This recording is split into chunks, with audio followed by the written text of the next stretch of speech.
Shuv Erev Tov Beshem Hashem Naaseh Venatzliach Sheniske Lagdil Torah ou Leadira. On est toujours lundi 20 et le 20 avril et le 27 Vayerev Vayiboker du mois de Nissan. Be'ezrat Hashem. On fera un cours à peu près de 20 minutes, mais aussi un cours questions-réponses parce qu'on est là aussi pour vous, pour répondre plus ou moins à vos questions sur le domaine de la Emouna. Alors juste avant, bien entendu, Shiur dédié dans la liste, on en est où? Juste un instant, soyez patients avec moi.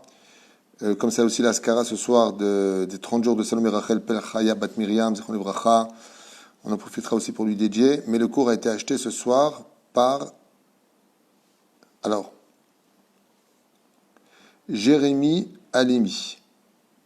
Pour l'élévation... Ah non, pardon, ça c'est pour le 28 Nissan, autant pour moi. Où est-ce que j'en suis dans mes trucs, moi? 2 minutes, pour le Refoua Shlema, de Raphaël Chaim Ben Léa. Refoua Shlema, Refoua Tanefesh, Refoua Tagouf. Donc, c'est pour lui qu'a été acheté ce shiur, la Refoua Shlema de tous les malades d'Israël et de Raphaël Chaim Ben Léa. Voilà, comme ça c'est dit.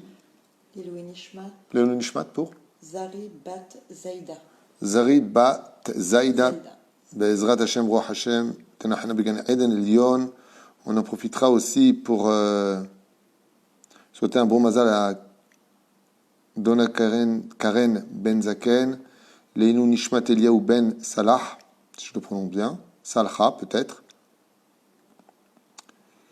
L'élévation de l'âme de Meir Ben Haïm, Zichrono Livracha, Jackie Ben Zakoun pour la Refoua Shlema du rabbin Shlomo Malka, Shlomo Ben Jamila et Nissim. Refoua Shlema pour David Moshe Lasri Ben Aïcha. Refoua Shlema pour et longue vie pour Claudie Sarah Bat Sarah. Et Menou et Shmuel Ben Esther. Beat Sacha Barvacha. Refoua Shlema pour Chaim Mordechai Max Ben Arlet Atou Hadad. Et aussi, ça c'est pour l'élévation de l'âme de Elian Abika ou Habika Batalis Biba. Rachel, l'élévation de l'âme de Rachel Bat Mesaouda Saada. Ce sont tous les gens qui ont acheté des shiurim. Et nous, on commence maintenant. C'est en même temps une façon aussi de vous attendre avec l'aide Hashem. Pardon? Et bien, Vada, exactement. Ma femme me rappelle, comme je l'ai dit dans le shiur précédent, que ce soir, c'est Yom HaShoah. On aurait une très, très forte pensée pour tous nos disparus qui ont perdu la vie d'un grand Kiddush Hashem dans des souffrances inexplicables. Mais grâce à l'Imouna, le peuple d'Israël a toujours surmonté tous les problèmes de la vie. Alors, ce soir, brièvement, nous allons parler de la Imouna. La Imouna est on peut dire, le shoresh, la racine la plus importante du judaïsme. Sans Imouna, il n'y a pas d'avenir. Il n'y a pas de Torah. Il n'y a pas de possibilité pour les mitzvot, pour plusieurs raisons. D'abord et avant tout parce que si on se fiait uniquement à l'intellect de l'humain, tel quel, la vie nous la montre, tel qu'on l'apprend à l'école, tel qu'on le vit dans nos expériences, l'accomplissement de la Torah et des mitzvot serait débile. Ça veut dire que s'il n'y a pas en face du judaïsme la Emouna, toute la Torah elle est débile, chas v'shalom. Un mec, il a une boîte noire le matin sur la tête, il se lève alors qu'il pourrait dormir, pour mettre une boîte noire sur la tête. Si au moins, parce qu'il mettait les tefilines, il verrait des gros chèques à la fin du mois, un mazal de ouf, ok. Mais c'est souvent les mecs qui mettent les tefilines qui n'ont pas spécialement une vie waouh. Il y en a, je ne dis pas qu'il n'y en a pas, mais c'est pas waouh. Et en quoi ça t'aide d'avoir une boîte noire le matin, en plus tu les embrasses. Ou tu les embrasses. C'est bizarre. Tu rentres dans une synagogue à Soukot, tu vois des mecs, ils ont des plantes. Quelles plantes? Ils secouent comme ça, dans tous les sens, en arrière, en avant. Mais c'est encore pire. Non, parce que au niveau de la Emouna, ça peut être pire que tout si tu l'as pas. Le mec, imaginez, il a une baraque de folie, mais une maison que même JR, il aurait la bave, ok? Pendant 7 jours, il va aller vivre dans une cabane. Mais pourquoi tu fais ça? Rentre chez toi, tu as une maison. Si le juif n'a pas la Emouna, de couper la Brit Mila, de faire une bar mitzvah, dépenser une fortune pour nos enfants, d'acheter des livres de Kodesh, de payer l'école juive. Mais si tu n'as pas la Emouna, Pourquoi faire? La Emouna, c'est le tapis volant qui nous permet de surmonter toutes les crises de la logique.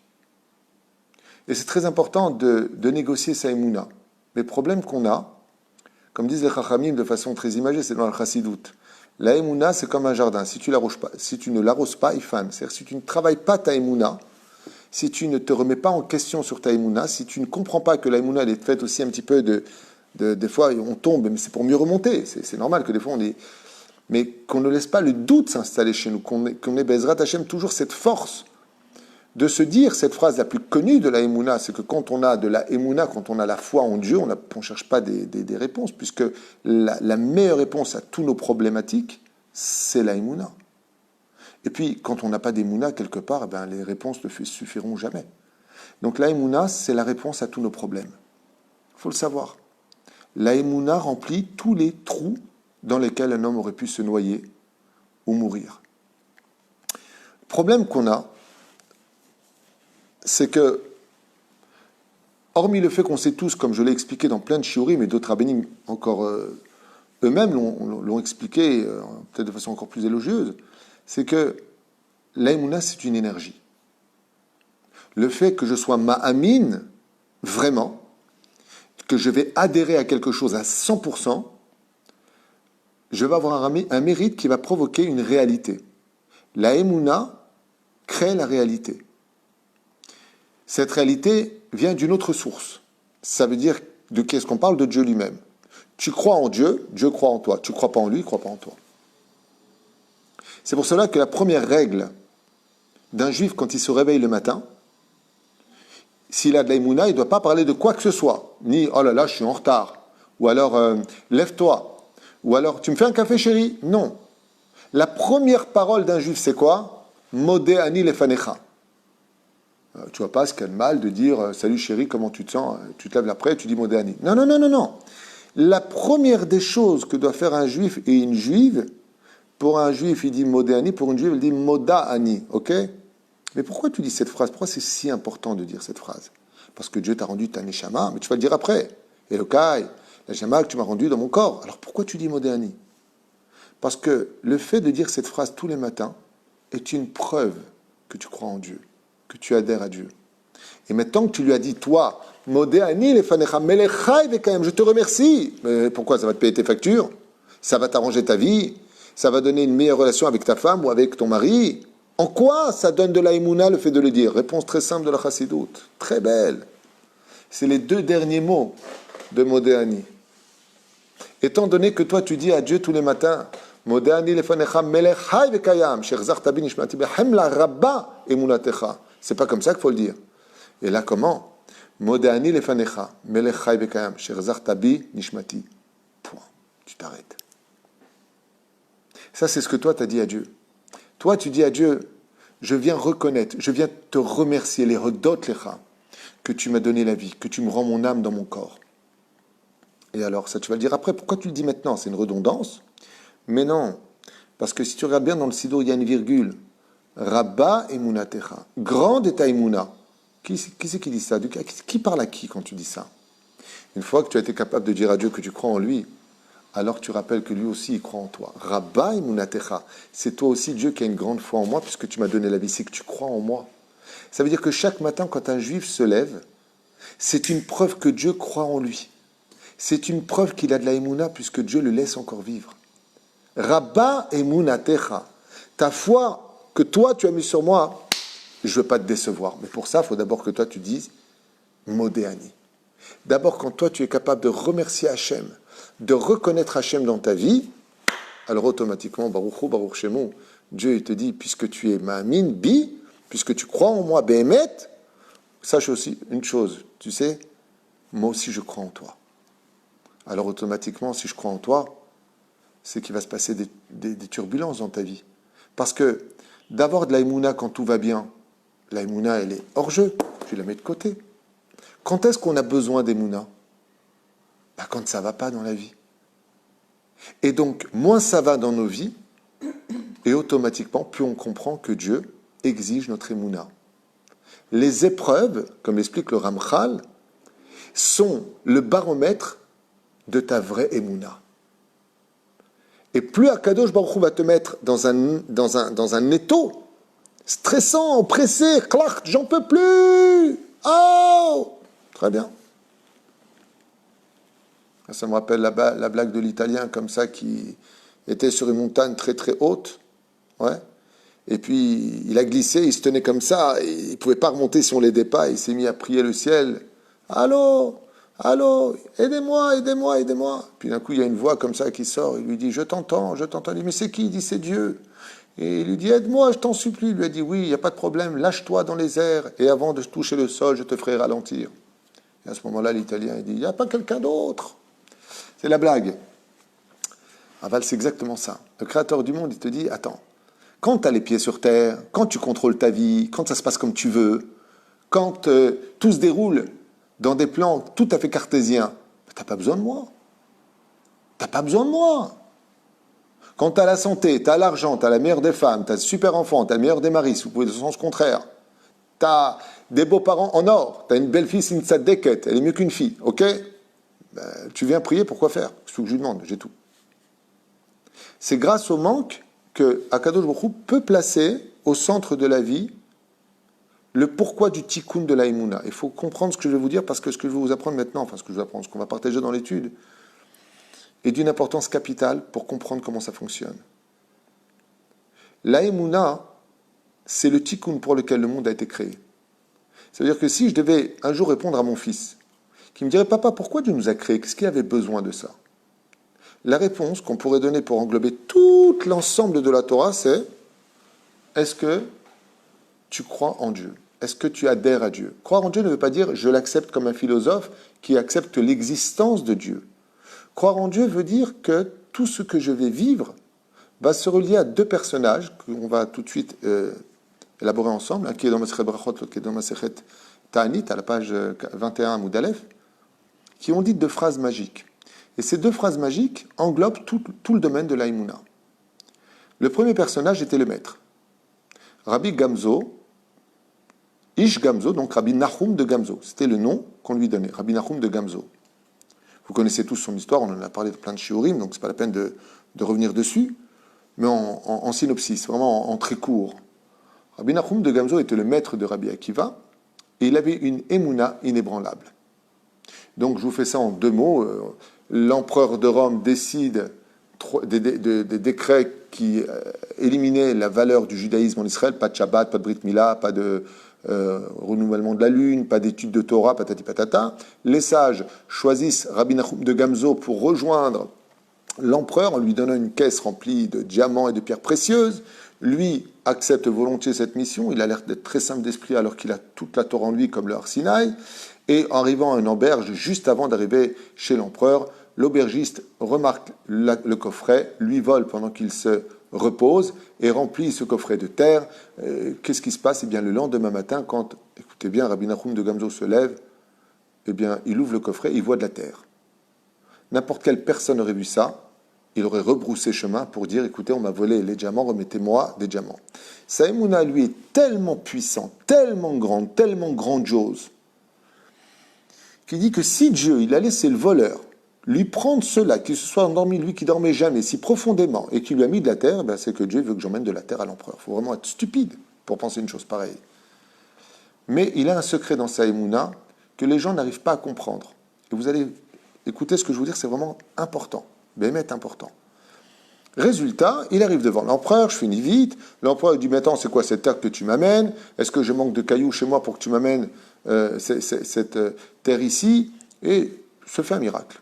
Parce que le pire de l'histoire, c'est que Rabbi Nahum, il dit quoi à l'empereur, je t'en prie? Il aurait dû lui dire, écoutez, je me suis arrêté à l'auberge, on me l'a volé, il m'a mis ça dedans. Il lui dit, je t'ai apporté ce que Dieu m'a dit de t'apporter. Il lui dit, je ne comprends pas. Mon créateur, il voulait que je t'apporte de la terre. Il n'a aucun doute dans ce qu'il dit. Hein. C'est un truc de fou, le mec. Tu es devant l'empereur, tu amènes de la terre. À quoi elle sert ta terre? Dieu, il fait un miracle. Il lui dit, puisque ta émouna, elle va dans le fait de me voir tellement, écoutez bien les mots, tellement dans chaque événement tu me vois, il a envoyé le Navi Zachor Letov, le prophète Élie. Et là, il vient et dit, mais non, cette terre, elle est magique, c'est celle qu'a utilisée Abraham pour battre les ennemis. Ils étaient en guerre contre les Germains, il va utiliser cette terre. et elle partira comme des missiles sur les ennemis. Ils vont gagner la guerre. Qu'est-ce que fait l'empereur?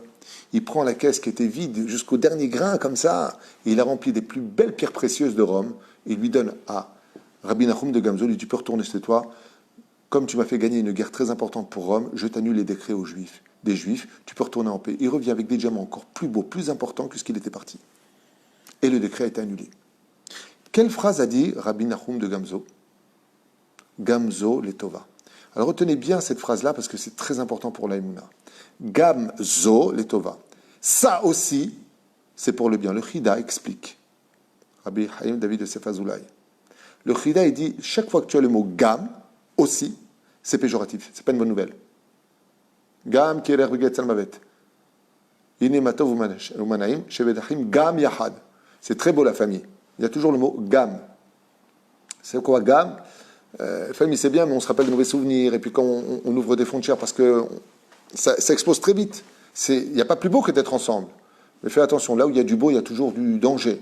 Et le mot gam, dit le hida, ouais, c'est péjoratif. Qu'est-ce qu'il disait toujours?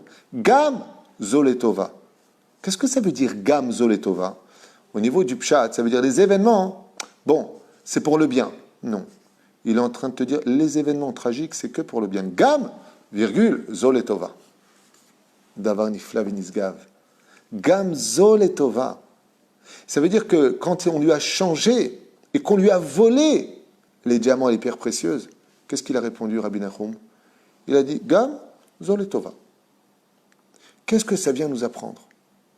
Ça vient nous apprendre que tout le mal qui est fait dans la vie d'un homme, tous les stress de couple, d'enfants, de parnassa, de santé, de tout ce que tu veux, de alia, de ce que tu veux sur terre, Zéatov. Zéatov. Et pas forcément ce qui est bon à tes yeux est bon pour toi. Qui peut savoir ce qui est bon ou pas pour nous? Une seule personne. Celui qui sait l'avenir de chaque chose. Dieu. Et donc, quand tu es capable de voir Dieu dans chacun des événements, tu ne te mets pas en colère. Ça me rappelle l'histoire de l'homme qui est rentré chez lui et il s'est rendu compte qu'on l'avait cambriolé. Il se met à hurler, il n'avait pas l'assurance, on lui a tout pris, où est-ce que ceci, cela... D'un coup, le voisin lui dit, au fait, ton père est passé tout à l'heure avec un camion, il a emmené toutes tes affaires. Et là, d'un coup, il se calme. Pourquoi tu t'énerves pas? Ah non, c'est mon père. Ah, je ne sais pas, excusez-moi, la police, j'ai pas eu de cambriolage. Mon père m'a fait une surprise. Il est venu, il a tout pris. Effectivement, il lui avait acheté une très très grande villa pour quitter sa maison, il lui a pris ses affaires pour l'emmener de l'autre côté. Donc quand il est arrivé pendant le vol, qu'est-ce qu'il a dit? Il était au gam. Zo letova. Zo letova. Lamed en hébreu, c'est la projection. Le mal que tu souffres maintenant, il est pour le bien de plus tard. Ce qui fait que quand on a de la émouna, ça veut dire quoi avoir de la émouna? Ça ne veut pas dire avoir un kisouyin qui passe sur la tête. Ça ne veut pas dire Shema Amida, avoir de la émouna. Avoir de la émouna, c'est d'être capable de s'annuler, de s'annuler en comprenant que la difficulté que j'ai aujourd'hui, elle est pour le bien de demain. C'est ça, l'émouna. Sinon, ce serait trop facile d'avoir de la émouna. La émouna, c'est de comprendre. Et faites attention aux mots. Ça ne veut pas dire que le mal, c'est le bien. Quand tu as mal, quand tu n'as pas d'oseille pour acheter à manger, ne me dis pas que c'est le bien. Quand le mec il est en train de crever à l'hôpital, ne me dis pas que c'est le bien. C'est évident que c'est pas bien. Gam, c'est là que le problème. Aval zeletova.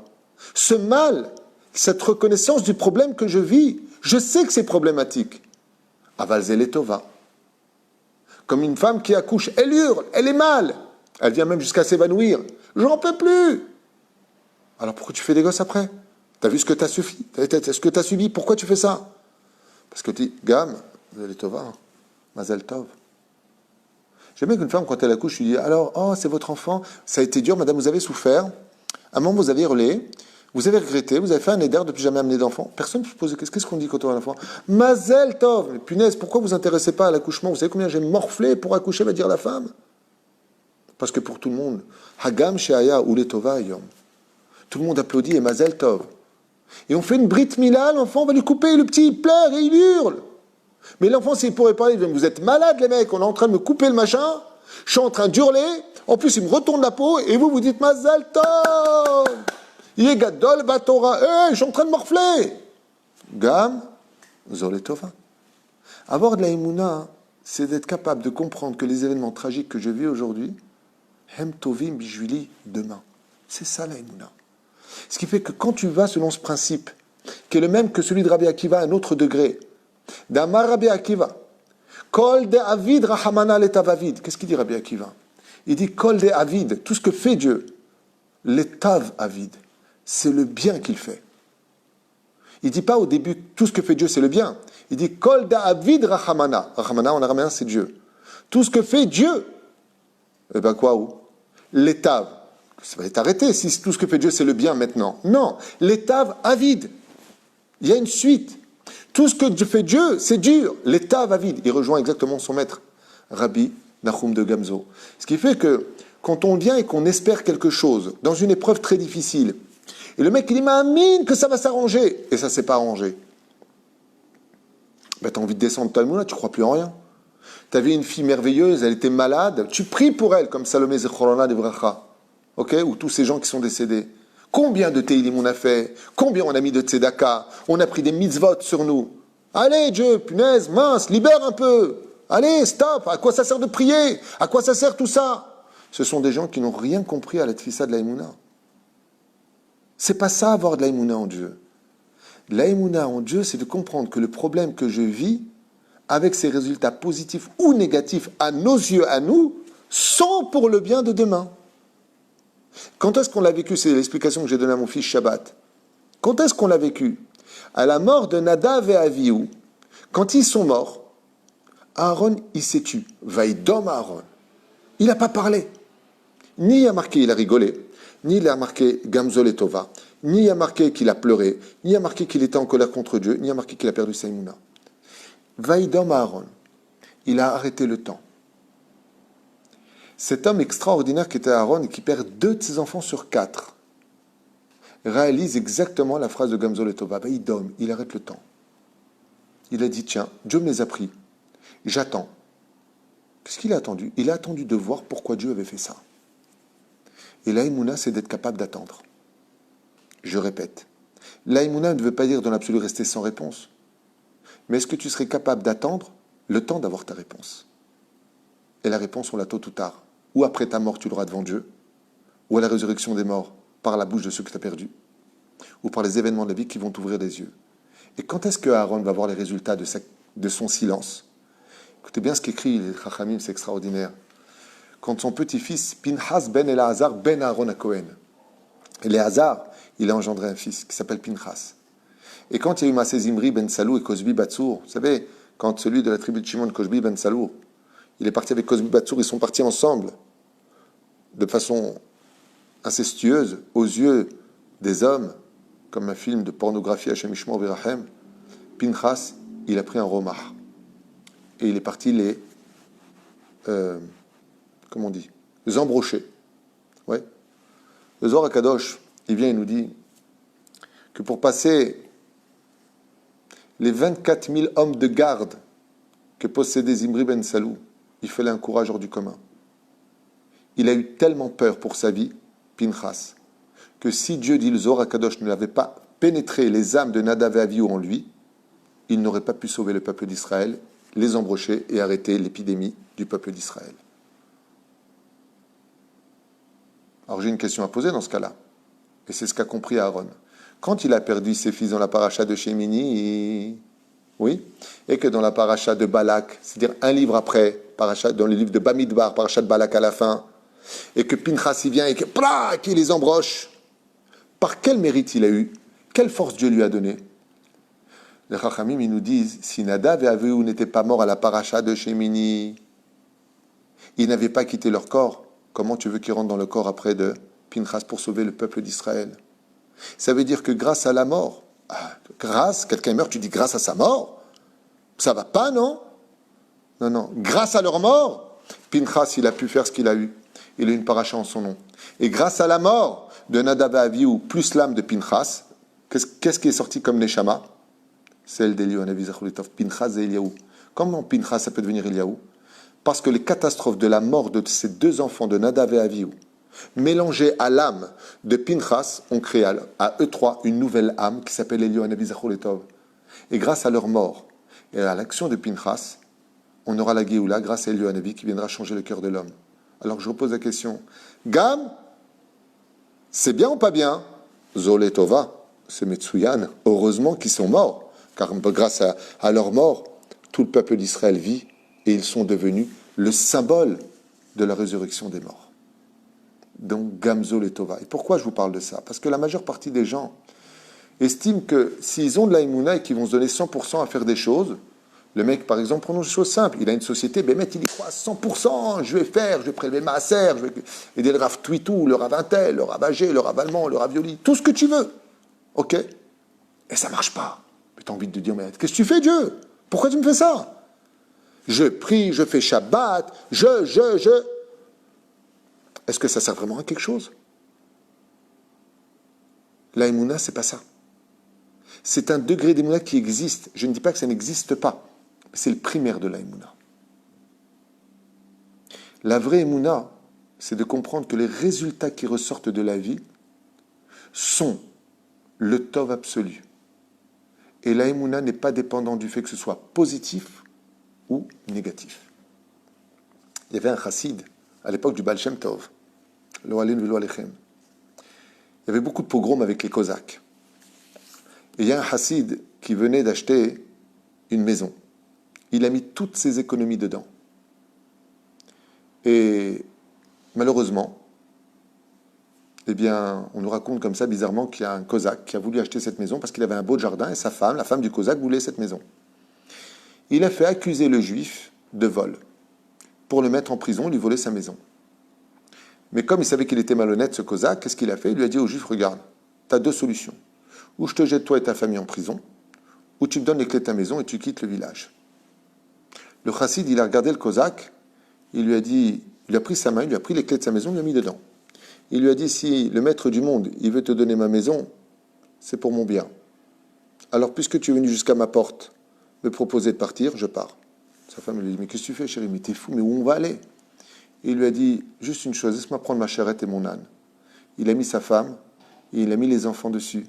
Il a pris sa charrette et il est parti. Le tsar, c'est vraiment le cas de le dire, le tsar, ça veut dire l'empereur de Russie à l'époque. Mais en hébreu, le mot tsar, ça veut dire le malheur. A ordonné 1 mois plus tard de tuer tous les juifs de ce village. Et malheureusement, tous les juifs de ce village ont été tués. Quand il est arrivé et qu'il s'est installé dans une autre ville, démarcher un nouveau travail, essayer de s'installer avec le peu d'économie qu'il avait dans une auberge, sa femme s'est mise énormément à pleurer parce qu'il y avait tous ses amis qui étaient là-bas. Et elle lui a dit, mais tu te rends compte que Dieu nous a sauvés?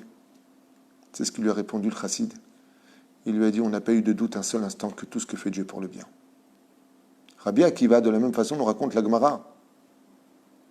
Il nous apprend le secret de savoir si Béhémet on a de la Emouna ou pas. Même si on est tous humains et qu'on a des faiblesses. Est-ce que tu vas t'énerver ou pas? Est-ce que tu vas laisser tomber? Est-ce que tu vas dire un mot qui va te faire regretter ta mitzvah? Rabbi Akiva part pour chercher de l'argent pour sa yeshiva. Il veut construire une grande yeshiva pour plusieurs milliers d'élèves. Et il va de ville en ville pour prendre de l'argent. Écoutez cette histoire, comme elle est belle. Tout le monde la connaît, mais c'est pas grave, je la raconte. On se kiffe. Il arrive dans un village juif. Un village juif. Il a avec lui 3 choses. Il a un âne pour porter ses affaires. Il a une bougie pour étudier la Torah.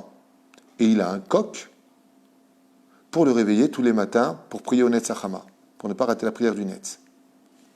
Quand il arrive dans ce petit village, il tombe sur des gens un peu opposés à l'étude de la Torah, qui n'aiment pas trop les religieux. Et personne ne l'accepte. Pire, il n'y a même pas de synagogue dans ce petit village. Ce sont des gens qui ont décidé de ne pas accepter Dieu dans leur vie. Qu'est-ce que fait Rabbi Akiva? Ni dit du mal d'eux, ni parle d'eux, ni se prend la tête. Maintenant, je parle de Rabbi Akiva. Le plus marrant, c'est qu'il ne dit pas une seule fois, vous savez, je suis Rabbi Akiva. Je peux apporter la bracha, si quelqu'un m'accueille chez lui, je peux le bénir, il aura ce qu'il veut. Qu'est-ce qu'il fait, je t'en prie? Dans sa grande humilité, il tape à la porte, il dit, voilà, je suis juste de passage, est-ce que vous pouvez m'accueillir? La nuit est tombée, est-ce que vous pouvez m'accueillir? Et chaque personne le regarde, un religieux de Bnei Brak, non, non. On regarde les informations, ça y est, on est formaté à haïr le religieux. Donc chacun lui ferme la porte au nez. Rabbi Akiva, qu'est-ce qu'il fait? Il dit, Tov, ok, excusez-moi de vous avoir réveillé, excusez-moi de vous déranger. Il prend donc ces 3 choses avec lui, son âne, son coq et sa bougie, et il monte sur la colline qui surplombe le village.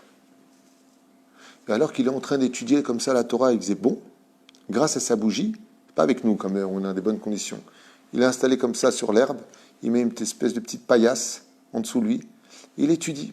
Il y a un vent qui se lève, et ça lui éteint la bougie.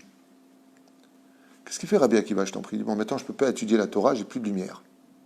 Alors je vais réfléchir à la Torah dans ma tête. Alors il s'allonge.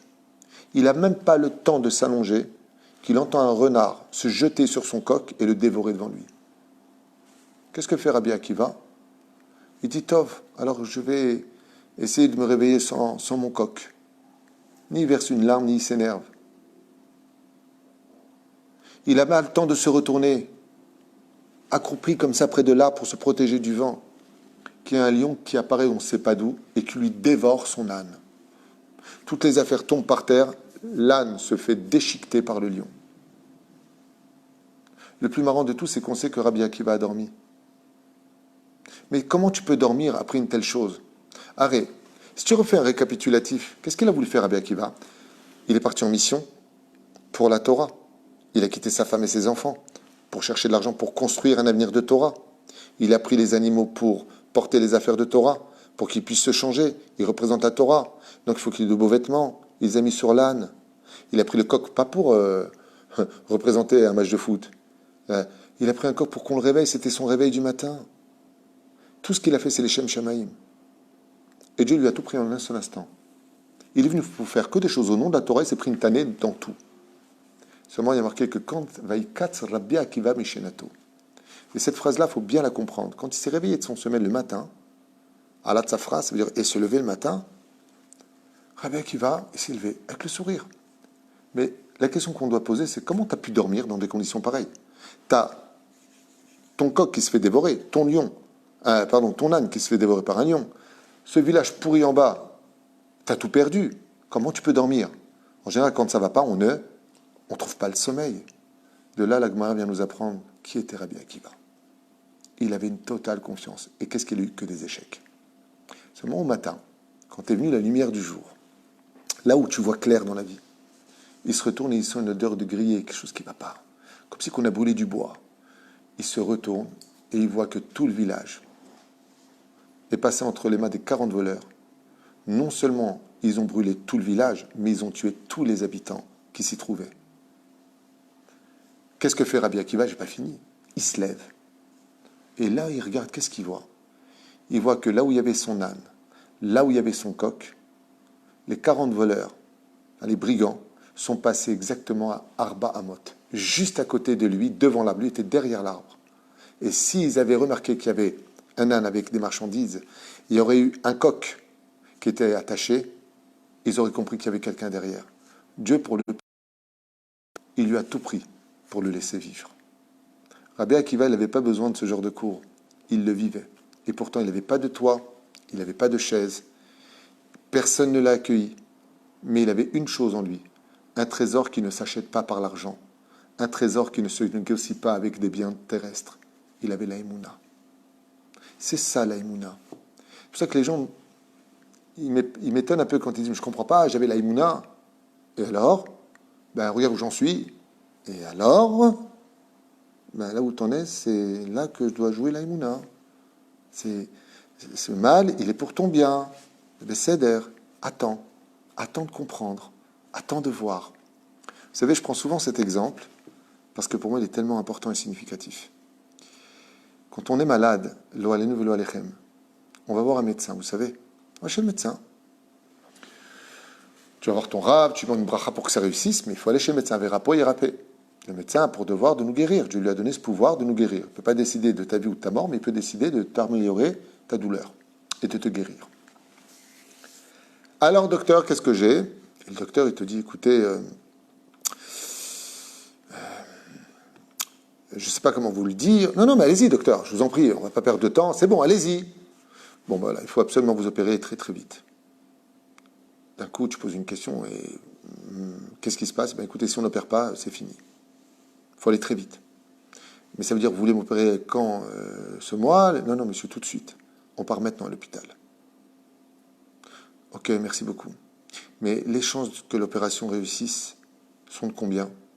Et le médecin lui dit, écoutez, je ne sais pas. On va tout faire pour vous sauver, monsieur. Ok, très bien, merci beaucoup. Pourquoi tu dis merci? Le mec, il t'apprend une mauvaise nouvelle, lui, un coup de boule. Je n'ai pas compris. Pourquoi tu lui dis merci à ce mec? Il vient de t'annoncer que tu vas crever. Pourquoi tu lui dis merci? Parce que tu sais que tu es face à un médecin. Et tu sais que ce médecin, il n'a aucun intérêt de vouloir du mal. Alors, c'est pas ça le pire. C'est que quand se passe l'opération, il y a du sang, scalpel, on scie des os, c'est très compliqué. La personne ressort, elle est en convalescence. Ça coûte de l'argent. Ça prend énormément de temps. Ça vole des nuits de sommeil à veiller. Puis des fois, on le met en coma artificiel. Il ne se réveille pas. Et on attend. Et quand vient le médecin, on a envie de lui dire, normalement de façon logique, avec un sechel, mais qu'est-ce que vous avez fait? Regardez, il ne se réveille pas. Pourquoi tu ne lui cries pas dessus? Docteur, vous pensez que ça va aller? Waouh, quelle émouna tu as en lui. Et quand il se réveille, tu vas chercher une belle caisse de vin. Tu l'invites, tu vois là, je vous ai payé pour votre femme et vous un hôtel, une semaine de vacances. Merci d'avoir sauvé la vie de... Comment se fait-il que tu sois tellement rempli de gratitude pour quelqu'un qui a annoncé une mauvaise nouvelle, si on n'opère pas, il y a une mort, qui t'a nullement garanti qu'il pourra réussir l'opération? C'est un truc de fou. Réfléchissons avec intellect, ok? La personne est dans un coma artificiel, il ne se remet pas facilement, on ne sait pas s'il va remarcher, et avec tout ça, tu n'as que des mots de compliments, d'éloges et de remerciements pour un médecin? L'âme! Parce que tu es Mahamine qui fait bien son travail. Si de la même façon on était Mahamine, que Dieu ne fait pas d'erreur et qui fait bien son travail, quoi que l'on subisse comme opération, on ne devrait tous les jours que le remercier. C'est ça la Emouna. C'est être capable de concrétiser ce que je vis tous les jours au quotidien, des gens qui n'ont pas d'intérêt à vouloir mon mal, mais au contraire qui préféraient me voir sourire, que même si ça se passe mal pour ceux qui font pour moi, je suis encore capable de leur dire merci. Ne prenez pas ces mots à la légère. C'est un décalcage absolu sur lequel le créateur du monde dit, vous savez quoi? Appelez-moi docteur. Appelez-moi docteur. Rofé chol basar ou maflila asot. Puisque vous savez remercier que les docteurs, et moi, vous savez que me critiquer, dit Hachem, je change de nom. Appelez-moi docteur. Zeperoucha davar. C'est pour cela que quand on est Baal Bitachon, qu'on croit vraiment à Hachem, que ce qui nous arrive comme ça se veut ou ça se veut pas, comme on avait envie ou on n'avait pas envie, si Boré Olam, vraiment on a confiance en lui, et qu'on sait que ce qu'il nous fait c'est pour notre bien, alors on n'a aucune raison de voir les choses de façon péjorative. Et pour cela, il faut donner l'exemple à Dieu. C'est pour ça que je fais cette parenthèse très importante. Vous savez qui fait le plus de mal à l'homme? Nous-mêmes. Quand un homme manque de respect à sa femme, quand il l'insulte, quand il la traite comme une moins que rien, quand il la frappe comme un lâche, quand une femme a une grande bouche, elle se permet de tout balancer, elle se permet d'hurler sur son mari, pourquoi tu veux que Dieu y croie en toi? Tous les gens qui ont eu la vraie émouna en Dieu sont des gens qui ont accompli le premier verset de chaque juive et chaque juive. Modéani, Rabba Emunatecha.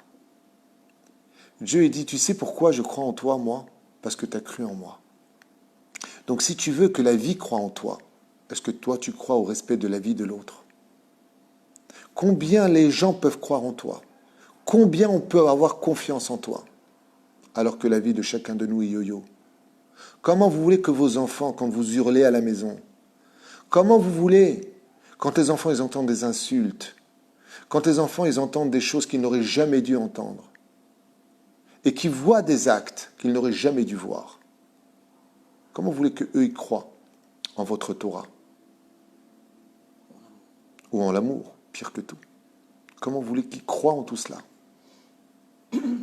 C'est pour cela que notre émouna se mesure uniquement à l'effort qui est fourni dans le contrôle de nos midotes et le contrôle de nos nerfs. Quand on a confiance, on n'a pas de raison de s'énerver. Et si on s'énerve, c'est pas grave. Et si on s'y met en colère, c'est pas grave. On est humain. Ne m'écrivez pas. Mais enfin bon, il faut aussi nous comprendre. Je suis humain. On peut péter les plombs, on peut même un peu être débordé un petit peu dans les mots, mais à la condition on se reprend vite et que c'est très rare. Sinon, on a une défaillance dans notre émouna. Et vous savez ce que ça veut dire quand on s'énerve et qu'on refuse de faire teshuva? Ça veut dire qu'on estime que Dieu fait n'importe quoi. Dieu fait n'importe quoi. Dieu n'est plus un tzaddik, mais un sadique. Dieu ne veut que notre malheur. Dieu se rit de nos larmes. Voilà ce qu'on veut dire. Quand on n'est pas capable de voir le bien dans l'avenir du mal que l'on vit au présent, c'est qu'on estime que Hachem n'est pas vraiment un bon Dieu. Et donc, on a perdu foi en lui. C'est pour cela que le Yetzer Hara, tout de suite, il propose des solutions pour que tu cesses de croire en lui et que tu lui fasses confiance en cette tendance de pulsion, nerf, la loi du plus fort, la loi de celui qui insultera le plus, la loi de celui qui humiliera l'autre le plus.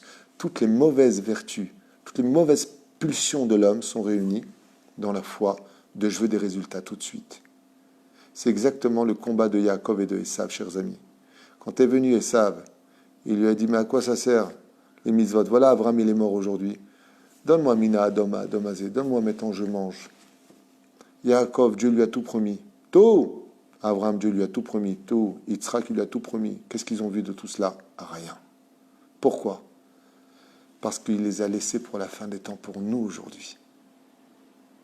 Quand nos pères et nos arrière-grands-pères ont vécu dans la terre d'Eretz Israël et qu'ils ont morflé pour construire ce pays, où est le salaire d'Eretz Israël? La terre sainte, la terre promise, la terre où tout est blanc-bleu. Où il est blanc-bleu? Tu morfles. C'est pour que nous, aujourd'hui, quelle belle maison on a grâce à Dieu. Quelle belle route on a. Des beaux parkings, des structures, des canyonides, des bateknasiot, de la lumière sur nos routes, des voitures hyper modernes. À qui on doit ça? À ceux qui ont construit ce pays. On doit tout ça à ceux qui ont construit notre pays. Mais quand tu leur posais la question à eux, ils en ont fait des films et des blagues. Eh oui, si t'es pas ashkénaze, tu trouves pas de boulot. Et les films qu'ils faisaient à l'époque, Kamamdina, Ken, c'était très dur. Nous, les Sfaradim, ici en Israël, on était considérés comme des Arabes. On était considérés même moins que des Arabes.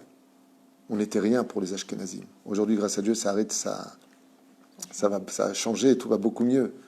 Grâce à Dieu, avec le temps. Mais on a payé des prix extrêmement chers pour avoir une vie valable aujourd'hui. Les éperouches d'Avar que la Emouna ne se base pas à l'épreuve du moment, mais la Emouna, c'est celui qui est capable de voir que de ce mal que je vis aujourd'hui va sortir une énorme lumière.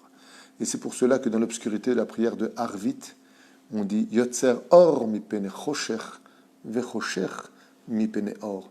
Il arrive des fois que de l'obscurité sorte la lumière, mais il arrive aussi que de la lumière sorte l'obscurité. Quand tout va très bien, ça peut très mal finir, mais quand tout va très mal, ça peut aussi très bien finir. La question, c'est de savoir que dans les deux cas de figure, Dieu était derrière. Yotzer, qui? Dieu. Or mi pene chosher. Et c'est pour ça que le soir à Arvit disait Maran Rav Kook, Zecher Tzadik Kadosh Ibracha, quand on dit je suis l'Éternel, ton Dieu qui t'a fait sortir du pays du Guénam, du pays d'Égypte, pour te donner la terre d'Eretz Israël, je suis l'Éternel, ton Dieu. Asher Oset Etrem Eretz Mitzrayim Liot Lachem Lelokim, pour être pour vous un Dieu. Qu'est-ce qu'on dit? Emet ve Emuna. Pourquoi le matin on ne dit pas Emet ve Emuna? Parce que le matin, comme on voit, c'est le matin, on voit clair, il n'y a pas besoin d'Emuna. Emet ve Yatziv. Étant donné que tout est devant nous, on n'a pas besoin d'Emuna. Mais la Emouna n'existe que quand je ne comprends plus rien à ma vie, quand je ne sais pas ce que va être demain, je ne sais pas ce qui va se passer dans l'avenir, j'ai peur. Chasse ta peur et danse. Chasse ta peur et dis Gamzo Letova.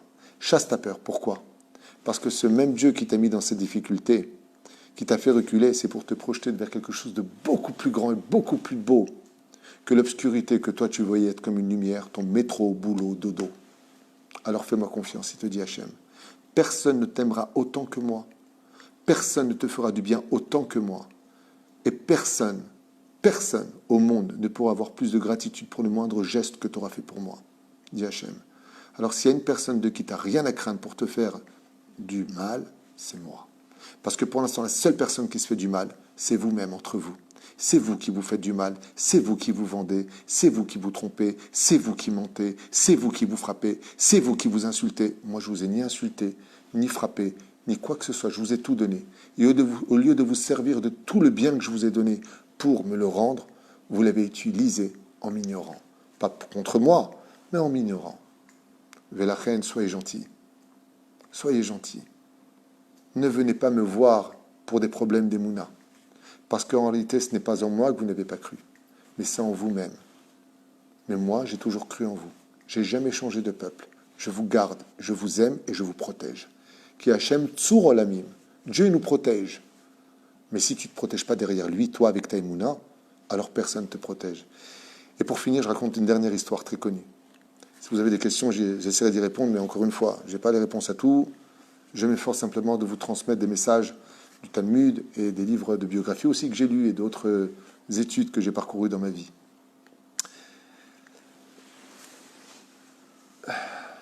Vous avez tous entendu parler de Rabbi Eliezer ben Orkanos, certainement. Un des maîtres aussi de Rabbi Akiva, contemporain de Rabbi Akiva, Rabbi Ishmael et autres. Orkanos était le père de Rabbi Eliezer. Et c'était un homme qui était immensément riche. Il adorait le judaïsme, la mitzvot, mais pour lui, dans la vie, il fallait travailler. Son fils, Rabbi Eliezer, ne l'entendait pas du tout de la même oreille, puisqu'à l'âge de 19 ans, il a décidé de quitter son père et d'aller étudier chez Rabbi Yochanan ben Zakkai la Torah, comme étant Torato ou Manuto. Ça veut dire, je ne veux pas travailler, je ne veux qu'étudier la Torah. Qu'est-ce qu'a fait Orkanos, le père de Rabbi Eliezer? Il a déshérité son fils. Et puis, pour avoir bonne conscience, parce que son fils était parti étudier la Torah et que lui voulait qu'il devienne le directeur de tous ses champs et ses blés et tout ce qu'il possédait, bien, il a décidé de prendre une énorme somme d'argent, énorme. L'équivalent aujourd'hui, on va dire, de 100 000 shekels, plus ou moins. On va dire 25 000 euros, 26 000 euros. Il a pris dans un sac, à l'époque, donc cette valeur-là, et il a décidé de rendre un pauvre riche. On nous raconte qu'il est parti à Jérusalem et qu'il a cherché un pauvre. Donc il est parti voir une personne, il lui a dit « Dis-moi, tu veux je te rende riche ?» Il lui a dit « Non, j'ai pas besoin, Toda, j'ai de quoi manger, tout va bien. » En fin de matinée, épuisé par ses marches, il s'est mis un peu en colère. Alors il a dit « Je sais quoi, c'est en dehors de la ville que je vais certainement trouver quelqu'un. » Et effectivement, en marchant en dehors de la ville, il a trouvé un umlal, un clochard. Mais un pauvre, tellement pauvre, qu'il n'avait ni t-shirt, ni pantalon. Il avait juste une espèce de tissu qui entourait l'endroit, vous avez compris de quoi je parle, un peu comme Tarzan. Il était assis sur un rocher en train de regarder le ciel et de chanter en l'honneur de Dieu. Quand il l'a vu, il lui a dit « Oh, magnifique, t'es pauvre, toi t'es un vrai pauvre. » Et cet homme-là l'a regardé comme ça, il était assez jeune, il l'a regardé comme ça, il lui a dit « Pauvre ? Non, je ne suis pas pauvre, pourquoi tu dis que je suis pauvre ? J'ai quand même mangé quelque chose aujourd'hui, ça faisait 2-3 jours que je n'avais pas mangé, mais pourquoi tu dis que je suis pauvre ? » Il dit « T'as pas de maison. » Il dit « J'ai pas de maison, mais le ciel, c'est mon toit. » « T'as pas de mur. » Il dit « Au contraire, je ne suis pas limité. Je peux aller dans n'importe quel verger, n'importe quel champ. Dieu m'a donné tout ce qu'il me fallait, Baruch Hashem. » Il lui arrête tes bêtises. Allez, viens avec moi. J'ai quelque chose pour toi dans la charrette. Il arrive comme ça, et il sort ce gros sac qui pèse très lourd, et il lui remet entre les mains. Et cet homme-là, il lui dit « Mais qu'est-ce que vous voulez que je fasse c'est une énorme fortune. J'en veux pas, j'ai pas besoin. Quand j'ai besoin de quelque chose, je m'adresse à Dieu. J'ai pas besoin de votre argent, monsieur. Vous devriez le garder pour vous. Mais vous vous êtes trompé, il y a peut-être des gens qui ont besoin de plus que moi d'argent. Moi, j'ai confiance qu'en Dieu, je ne travaille qu'avec Dieu et j'ai besoin d'argent de personne. » Quand il a entendu ça, Orkanos s'est mis en colère. Et le pauvre, lui, de son côté, est parti. Qu'est-ce qu'a fait Orkanos ? Il a creusé, nous disent les Chachamim, et il a enterré son argent là-bas. Il a dit, puisque personne ne veut de mon argent, eh bien personne ne l'aura. Cette partie-là, je la mets là-bas.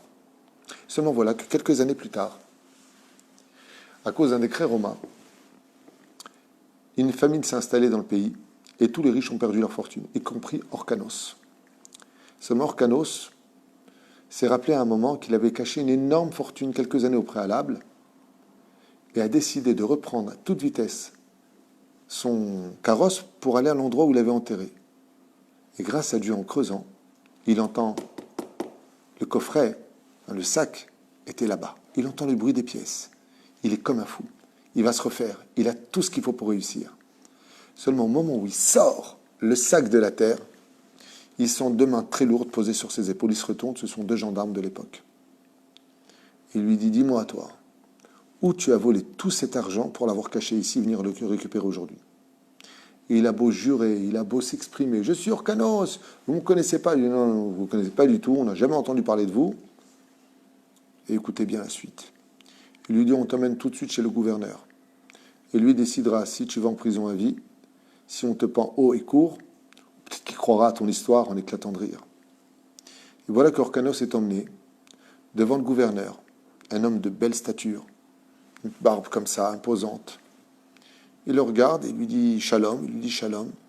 Il dit voilà, j'ai été arrêté par la police et ils prétendent que j'ai volé cet argent, mais je vous jure, il y a plusieurs années en arrière, mon fils était parti étudier en yeshiva et donc j'avais pris une grosse fortune et puis je cherchais un pauvre à qui donner cet argent et j'avais même trouvé un espèce de clochard comme ça, un mec un peu fou, un fou à qui j'ai proposé une grande richesse pour qu'il refasse sa vie, mais ça, mon âne était fixé qu'en Dieu. Et c'est un homme comme ça qui était sur un rocher. Et lui m'a carrément envoyé des moi et mon argent. Donc j'avais enterré mon argent. Et vu la crise économique qu'on passe aujourd'hui, je suis parti le récupérer. Ils sont venus juste m'arrêter au moment où je ressortais l'argent, à l'endroit même où je l'avais enterré. Le gouverneur regarde les deux policiers, lui dit laissez-le tranquille, sortez d'ici, je m'occupe du dossier. Et il lui dit monsieur Orkanos, c'est un plaisir de vous voir. Vous pouvez prendre votre sac et rentrer chez vous. À ce moment-là, Orkanos, il lui dit mais Kivodo, vous me croyez? Il lui a dit absolument. Ah, vous ne me posez même pas de questions. Et je n'ai pas besoin de poser de questions quand le pauvre dont vous parlez, le pauvre clochard qui avait mis toute sa émouna en Dieu, n'est autre que moi-même. Et là, Orkanos le regarde, il dit ah oui, effectivement, vous avez le même regard. Il lui dit c'est moi. Le jour où vous m'avez proposé votre aide, j'avais un tel bitachon en Dieu, j'étais tellement content que Dieu m'ait fait juif, malgré le fait que je n'avais rien sur moi.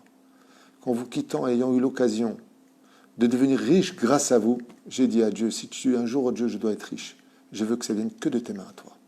Parce que moi, je ne crois qu'en toi. Je sais que toi, tu peux tout. Après cette prière, cette hitpo des doutes que j'ai fait alors que je n'avais rien sur moi, j'ai commencé à trouver tout de suite un travail. J'ai commencé à rentrer dans la police. J'ai trouvé, Baruch Hashem, tout s'est ouvert devant moi. Et j'ai trouvé grâce aux yeux de l'empereur qui m'a nommé gouverneur de Jérusalem. Et c'est pour cela qu'aujourd'hui, après toutes ces années passées, je suis habillé, j'ai une très grosse paye, je suis honoré, mais je reste fidèle à Dieu, malgré tous les cadeaux qu'il m'a offerts. C'est pour Amiti, c'est une vraie histoire qui s'est passée à l'époque d'Orkanos. Qu'est-ce qui a provoqué ça chez lui? C'est qu'il a tellement cru en Dieu, que Dieu il a cru en lui pour lui donner un poste et un travail très important à suivre. La reine, la Emouna, c'est une chose qu'on ne peut pas se permettre de perdre. C'est une chose qu'on ne peut pas se permettre de perdre parce que vous pleuriez ou que vous riez, ça ne résout pas le problème. Alors, par contre, si vous, le passez dans la joie de vivre, si vous réussissez à garder votre foi en Dieu, de toute votre âme, de tout votre cœur, malgré toutes les difficultés encourues, vous avez gagné votre combat. Vous savez pourquoi? Parce que la pire des choses qui puisse servir une personne, c'est de se plaindre, de crier, d'en vouloir à Dieu, alors que le temps va lui amener une réponse pour lui montrer que c'était pour son bien. Et là, qu'est-ce qu'il va dire? Tu te rends compte? Oh, quel est mon tikkun? Why? Je te demande pardon, Hachem. Pour éviter de demander pardon demain, il vaut se taire aujourd'hui et accepter, même si c'est dur. On n'oubliera jamais que Dieu ne donne jamais un fardeau à lever si on ne peut pas le lever. Dieu non seulement il nous aime, il nous veut, mais par-dessus tout, il nous aidera à résoudre tous les problèmes. Il y en a qui ont des enfants rabotaillés, handicapés, qui souffrent le malheur. Ils ne dorment pas de la nuit. Il y a des gens qui ont des enfants à marier, ils n'ont même pas de quoi les marier. J'ai un ami, il avait un chidour pour sa fille, parce qu'il n'avait pas d'argent. Pas un shekel pour payer le mariage. Le mariage s'est annulé. Vous savez ce qu'il m'a dit? Ma femme était là. Je vous raconte, écoutez bien cette histoire. Elle date de la semaine dernière. Écoutez bien. Cet homme-là, c'est un rave. Il est Breslev. Il n'a pas un kopek pour manger. Rien. Il étudie la Torah. C'est la volonté de sa femme, les enfants. Mais ne vous inquiétez pas, il mange. Baruch Hashem. Celui dont je vous parle est dans notre collège.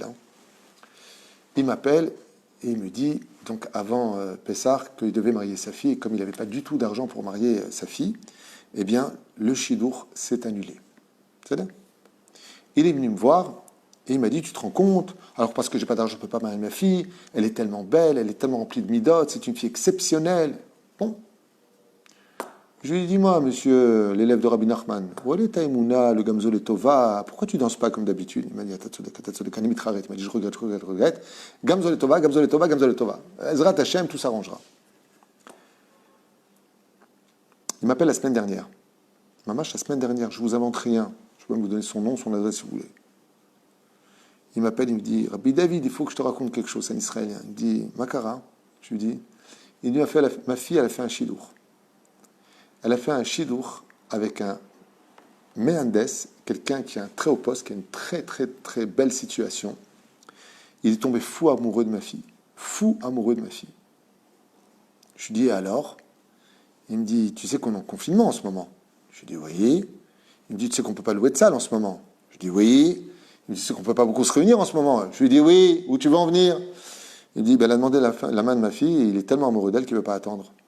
Ce qui fait que personne ne me demande d'argent, on fait ça à la limite chez lui. Il a une très grande maison, là où il vit.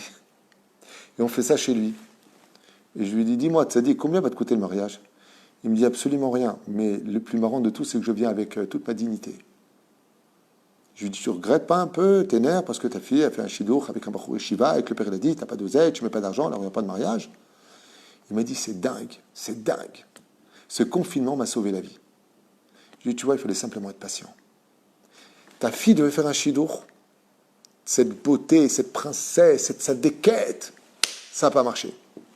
Bah, sauf qu'elle rencontre un homme investi de Torah, Hirat Shamaim, qui a un super métier, qui a déjà son appartement, et tu la maries maintenant, parce que vous savez que le Rav Yitzhak Yosef permet les mariages. Il la marie maintenant où? Dans la maison, et comme c'est pas de salma, hein, rien du tout. Petite musique, choupa, 2 témoins, uniquement la famille entre eux, à distance, avec le truc. Et il me dit, mais il n'y a pas de négociation d'argent, qui paye quoi paye qui? Et sa fille, elle se marie.